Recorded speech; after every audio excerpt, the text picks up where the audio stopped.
Hello, and welcome to week 5. This week you'll be exploring the development of language into the school years and into adulthood. You'll be also looking at semantics, vocabulary, and cognitive growth. You'll be exploring syntax and morphology and its connection to language development. We'll also be looking at the importance of metalinguistic development in the early school years. And finally, making a connection between language, cognition, reading, and writing, as well as exploring the roles and responsibilities of a speech and language pathologist. As always, you'll be participating in the discussion board and doing a little exploration. Also at this point, we'd like you to submit your oral language transcript of the child that you have transcribed, as well as the analysis. While it won't be graded at this point, I will be able to see and be sure that you are on the right track. You also need to turn in your reflection if you haven't already done so.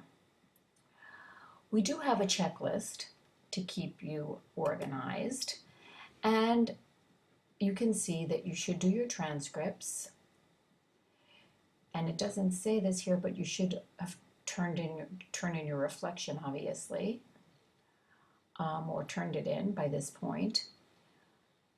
Exploring the role. There is a YouTube video, but you don't have to do anything with it other than just watch it, and work on the discussion board, and of course continue to prepare your final SEA assignment. Clicking on the Activities and Assignments area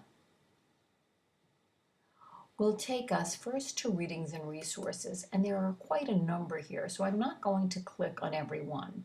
After having read Chapter 6 and Born to Talk, should you have any questions at all about semantic development, you have a PowerPoint.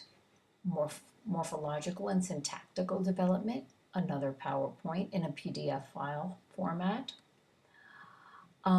A link that talks about metalinguistics in the school-age child, and then a link exploring what the speech or language pathologist does, as well as some activities to encourage speech and language. There's also a PowerPoint on language and literacy, and a PowerPoint that reviews the role of the speech-language pathologist, as well as a little podcast that you can download on literacy intervention. Another link, kind of a neat website from the state of Oregon. They are actively recruiting speech and language pathologists, so you might want to take a look at that. Let's go back. Of course, you're going to post to the discussion board.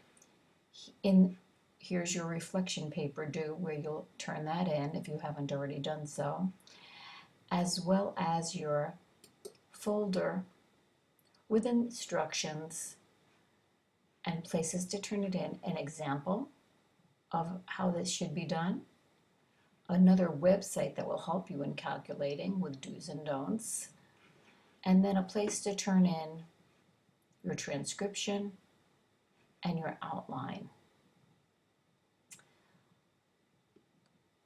So you've got quite a lot to do this week. So I hope that helps clarify some of this for you, and that you're ready to tackle all of this. If you have questions or concerns, please let me know. I wish you a great week, and look forward to seeing your submissions.